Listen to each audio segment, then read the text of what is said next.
But it ended up being really great. Yeah, it was a wonderful moment. And then after the game, Joel Embiid, he posts on social media a photo of the two of you, and it says, the franchise. What does it mean that he has that type of confidence in you, that he is calling you the franchise with him? Yeah, honestly, it's great.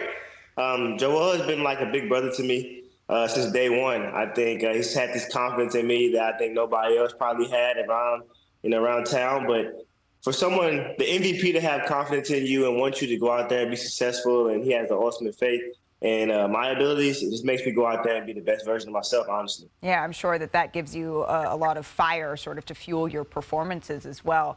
I imagine that your phone has been blowing up since last night. What is the best message, maybe the most surprising message that you've gotten? I'll give you two. One was from Coach Cal. He said, how many points did you have last night? 45? And I just laughed at him. And then another one was from my mom. It's my niece's birthday. I have twin nieces, so it's their birthday today. So they had like a little birthday party, and they all watched the game at my sister's house.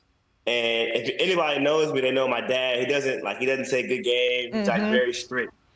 So my mom's taking the video, and my grandmother, she's hyped. My twins, my twin nieces, they're hyped. My sisters are hyped. And my dad, he's really just sitting there and he's looking like this.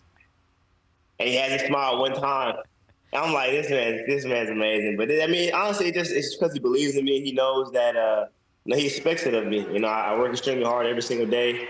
Whether it's summertime, whether it's in-season time. So, I love them, and I appreciate their support. You have another big test on Wednesday against the Boston Celtics on ESPN. What could a win in that game, a team you've already beaten, what statement could that make about this team?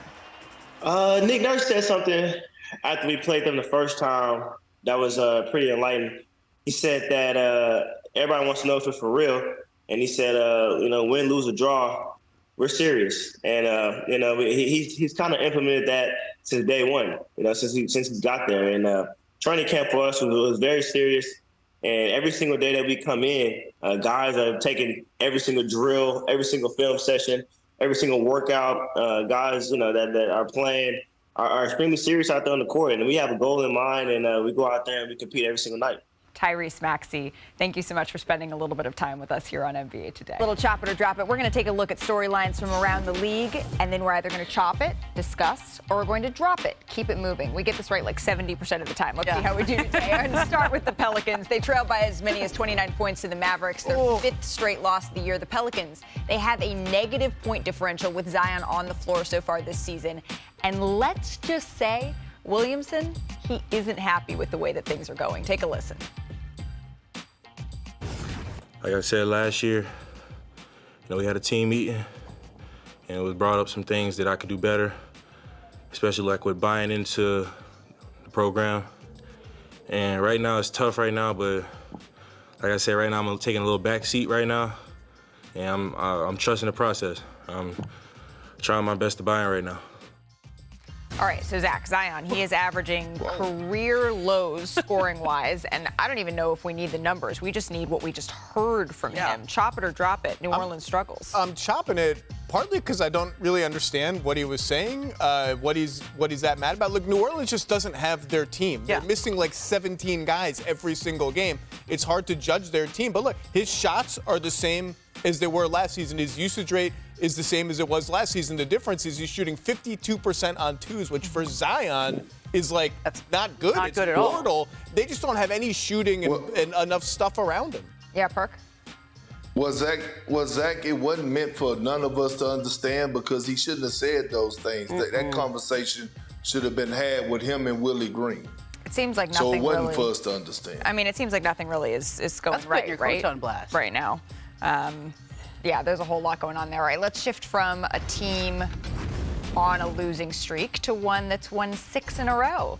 The Houston Rockets, they survived a monster stat line, 36, 21, and 11 from Nikola Jokic, knocked off the defending champion Nuggets. It's H-Town's longest win streak since 2021, and the team is sitting at 4th in a loaded Western Conference. Perk, the Rockets, they're a playoff team? Chop it or drop it? I mean, I'm in the H-Town, so I gotta drop it.